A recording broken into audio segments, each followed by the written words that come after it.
Welcome to the debate. And welcome back to our English Masters series. I hope you have some logic left in you today because we are dealing with quantifiers. Ha! I always have any amount of logic you need. Welcome back, everyone. Today, we're making some and any crystal clear. A noble goal, truly. Let us see if we can stop people from saying things like, I don't have some money. I mean, it is an absolute crime against the language. It totally is. And, it happens all the time. But to fix it, we really need to look at the linguistic frameworks governing these words. Precisely. We need to frame the central question clearly today. Are the rules for using some and any fundamentally driven by structural grammatical syntax, specifically positive versus negative polarity, or are they dictated by underlying semantic meaning, like the actual concepts of limitation versus boundless choice? Exactly. And to be clear, this discourse emerges directly from our source material on English grammar rules. So, stating my position in one sentence, I argue that the deployment of some and any is primarily a structural phenomenon driven by grammatical polarity. Right. And I contend that meaning, specifically the conceptual presence or absence of limitation, is the true engine determining which quantifier we use. Well, to begin, we must look at how English relies heavily on strict syntactic scaffolding. The rules are mechanical. They do not care about the philosophical meaning of your sentence. Ouch. A bit harsh, but okay. But it is true. We see this mechanical behavior clearly with uncountable commodities versus plural countable nouns. You must use amount for uncountable concepts like sand and number for countable things like people. Right, because, you can't have 4 sands. Exactly. Or, as I am always lecturing about regarding the source material, money. You cannot have 4 monies. Haha, right. You definitely cannot. Money is strictly uncountable, and we observe the exact same structural constraint with less versus fewer. Saying fewer dresses is correct simply because dresses are countable. It is a mechanical toggle, sure. And honestly, for a non-native speaker, that structure is a super helpful shortcut to adopt early on. Because it operates as one at its core, and that same toggle is the foundational baseline for some and any. The primary rule is that some is overwhelmingly assigned to affirmative positive sentences. She bought some tomatoes. Right, positive sentences take some. Conversely, any is structurally assigned to negative sentences and questions. She didn't buy any tomatoes. Or did she buy any tomatoes? This applies flawlessly to countable and countable nouns alike. I mean, the positive-negative rule is a highly visible pattern. I will give you that. It sets the environment. The syntax dictates the slot, and the quantifier simply falls into it. Semantic meaning is entirely secondary to this rigid polarity. Okay, I have to push back here. I approach this from a totally different angle. Conceptual meaning is what actually governs these quantifiers, not just blind structure. How so? Well, think about the cognitive function of these words. Some inherently dictates a limited number or amount. It represents a specific, bounded reality. Even if the exact quantity is unknown? Exactly. When someone says some tomatoes, they are communicating a certain amount. Crucially, they are establishing a boundary.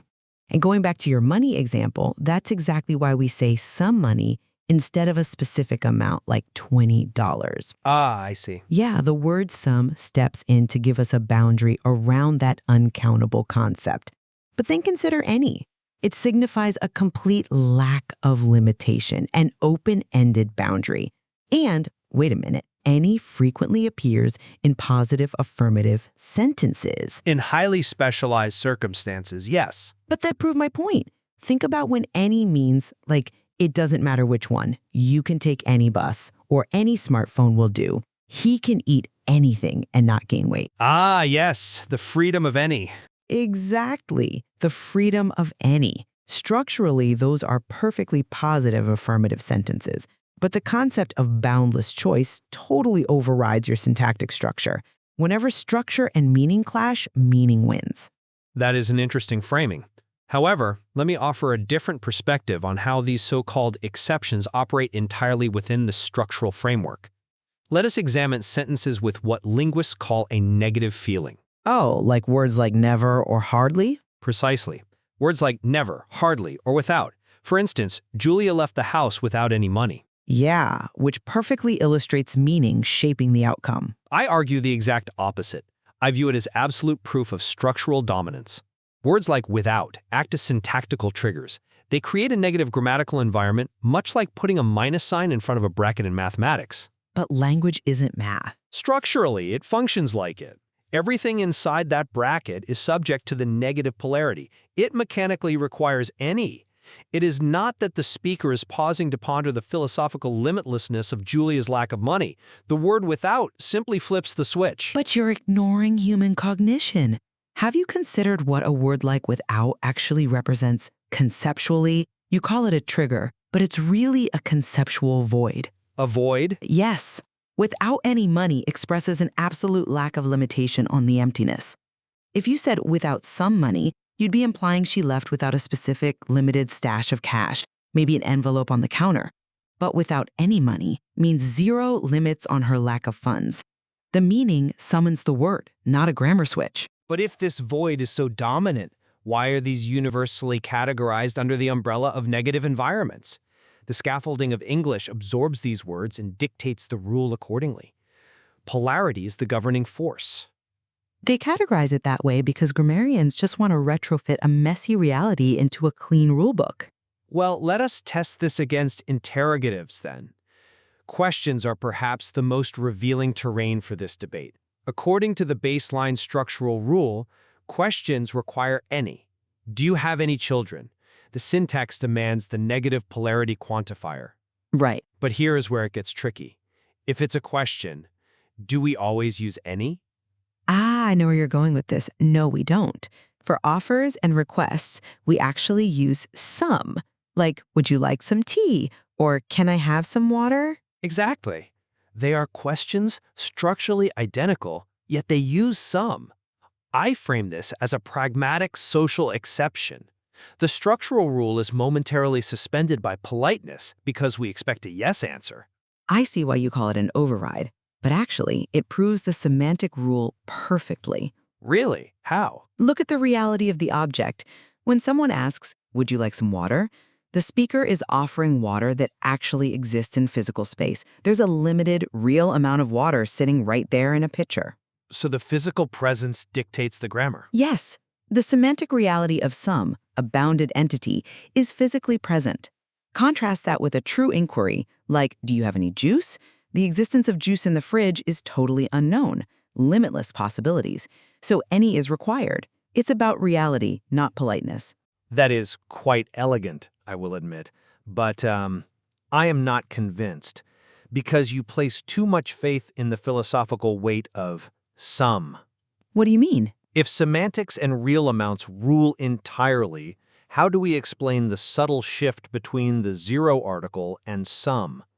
The sources note this. If I ask, do you want tea, using no article at all, versus do you want some tea, they mean almost exactly the same thing. Well, practically, yeah. You're offering a drink. Right. If the semantic engine of some were so powerfully defining reality, wouldn't its presence drastically alter the meaning? Instead, it is virtually interchangeable with the zero article. It is just a structural placeholder required by English noun constraints. Wait, no, it's not just a placeholder. The zero article just designates the abstract category of tea, but some specifies a limited amount. The pragmatic outcome does not change. Maybe not the outcome, but the cognitive shift is there. And to really see the heavy semantic weight of some, you have to look at unfamiliarity, like with singular countable nouns. Go on. Think of the example, some guy called for you. Here, some is absolutely not interchangeable with the zero article. You can't just say guy called for you. No, the syntax would require an article. You would say, a guy called for you. Exactly. And replacing a with some carries a heavy semantic load. It means an unfamiliar but restricted singular entity. It's not a placeholder. It's carrying complex data about the speaker's lack of knowledge. I fully acknowledge that nuance. It is a specialized usage. But let us look at the inverse. Any can also operate with singular countable nouns in affirmative sentences. Like our earlier example, pass me any glass. Yes. Or, come over any Sunday. Notice how the architecture of English instruction categorizes these. They are cataloged as exceptions to the baseline rule. But The fact that they must be framed as exceptions proves my underlying point. The default physics of English is structural polarity. When a speaker wants to express boundless choice, they are forced to initiate a specialized override. The structure is the rule. But a rule that gets overridden this much is just a pattern of habit. Think about he can eat anything and not gain weight. The concept of limitlessness is the destination. The syntax is merely the road. Yet, without the paved road of syntax, the thought cannot travel at all. If a non-native speaker tries to navigate entirely by philosophical concepts, they will stumble.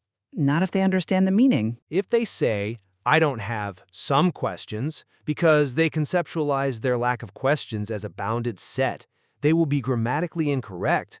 The negative auxiliary don't demands any. The structural law forces compliance. But in that exact scenario, they are conveying a limitless lack. That is why any naturally works there. There's harmony, sure, but the meaning is the root cause. I think ultimately we are looking at the exact same architectural blueprint of the English language and perceiving two entirely different things. Yeah, I think you're right. You see the spaces where the people live, the intent filling the voids.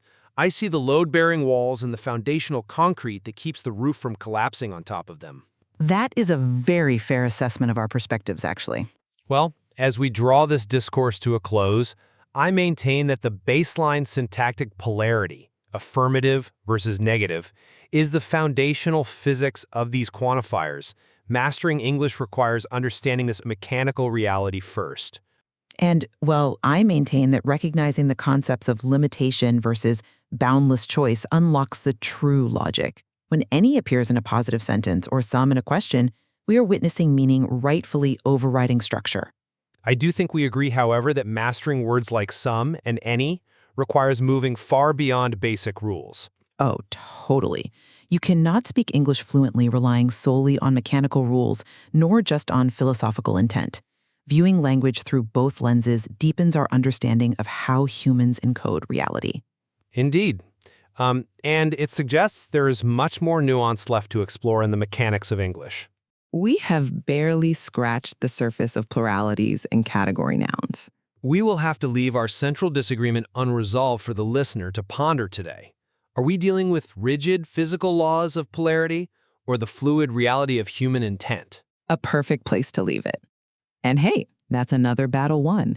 If you missed our previous episodes on must, should, or to enough, go check the series playlist right now. Yes, go back and study. Do not make any more excuses. See you in the next one.